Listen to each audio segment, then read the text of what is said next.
All right, I call this one The Widespread Sense That America Fights Wars for Israel and Its Consequences, featuring Kim.com. This is News from 5D. I'm Otis 5D. News from 5D with Otis 5D. So Kim.com, tweets something that I think I've just heard a lot of people saying, and it's one of those things that the volume that people are saying it and the tempo at which I'm hearing it keeps increasing, meaning I hear it more, I hear it louder, I hear it bolder, and I think that this is an important thing to track that a lot of people are not tracking because it's icky and uncomfortable, and people associate thinking, talking, discussing this topic with being canceled and having bad things happen in your life. So that means that it's juicy because important things that are under discussed are inherently where the juice is. So Kim.com says, imagine all the great things U.S. politicians could have done for Americans with the powerful reserve currency status that allowed them to print trillions on the backs of other nations. They could have created paradise on earth. Instead, they wasted it all on wars for you-know-who. And by you-know-who, he means Israel, because that's like, if you know, you know, and I know. And I think, so I titled this video, right? What did I title this video? The Widespread Sense That America Fights Wars for Israel and Its Consequences. So today a billboard got hacked in Chicago, and it was Mr. Beast saying, fuck Israel.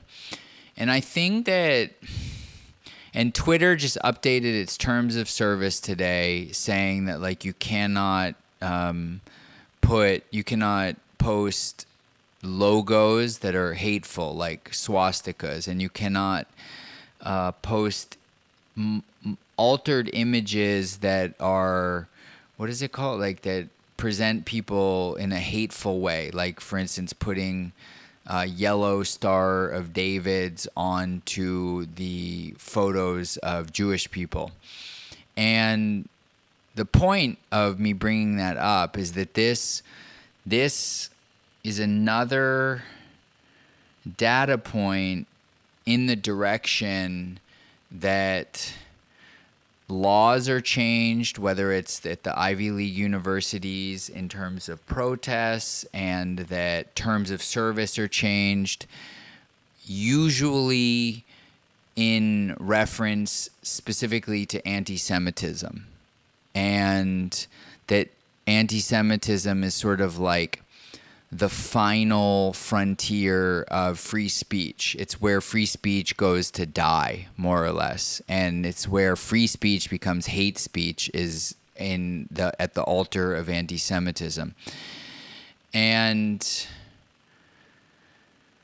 what this does is it engenders the feeling that is growing so much more rapidly than I think most people are aware of, that America and the West really in general, but specifically we'll focus on America, is a puppet state of Israel.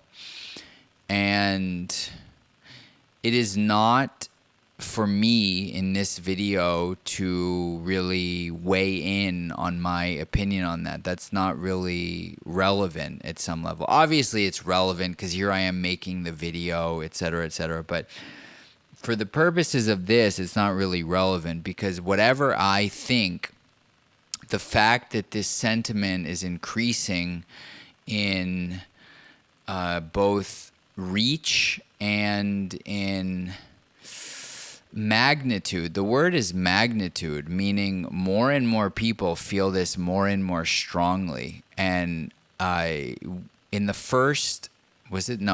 second Iraq war, there's so many. This idea of blowback was coined. This term called blowback, and it was the idea that you can go to Iraq and you can bring them democracy, but then they'll bring you terrorism at home, things of that nature, right?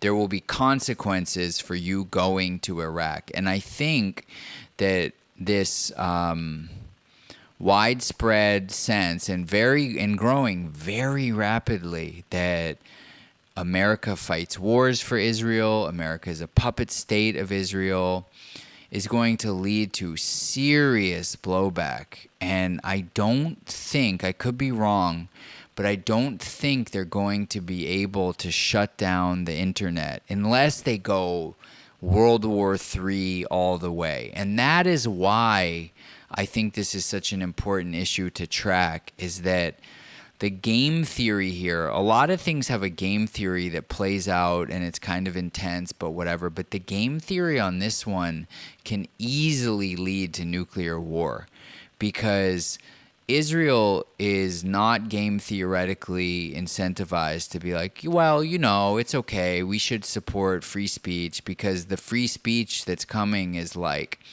the Jews are overrepresented in this, USS Liberty, Israel killed Kennedy because of the nuclear program, Israel did 9/11, Israel gets all this money, Israel is doing a genocide in Palestine, and it's just like, it goes on and on, like Israel controls Congress, and so that is not good. But then if the response is to say like, hey, this is very hateful, like, this is not acceptable, then the response is that like, yeah, because we can talk about everything except you, and then you try to shut everything down. So both sides, it's like heads I lose, tails you win.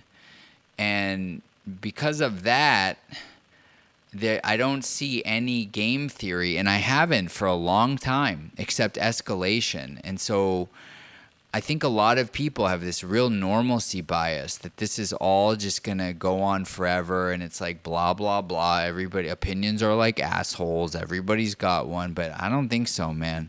I think shit is getting very intense right now. People are openly saying America fights wars for Israel. America fights wars for Israel. America fights wars for Israel. And as that sort of, as the shock of the statement wears off and people begin to just reflect on the question, does America fight wars for Israel?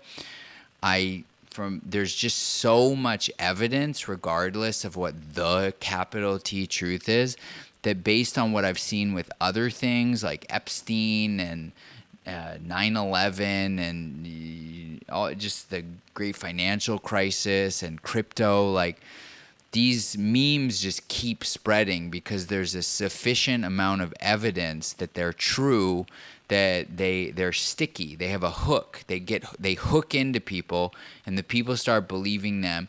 And then as they start believing them, they begin proclaiming it more boldly, and then it keeps spreading, which then shows people like the ADL that there's a rise in anti-Semitism, which makes them want to clamp down on it. And it's like, it's a flywheel. You know what it's like? It's like that toxoplasmosis where the parasite makes the ant climb to the tree, and then a mushroom grows out of its head, and then the bird eats the mushroom, and then the bird shits onto the ground, and then the ant eats the shit, and then the bacteria gets into the ant's head, and it climbs to the tree, and a mushroom grows out of its head. It's this like loop that there's no way for it to end. And I think if I have to put my money on things, this is the most important trend happening on Earth today, even more than AI, because the ramifications of it are so huge that like the only thing bigger than AI is the threat of nuclear war, and this dynamic is the most likely cause of nuclear war that I see. So wow, I really feel like I got off on that one. So yeah, you know what to do. Go fuck yourself. Otis5D.xyz. Go fuck yourself.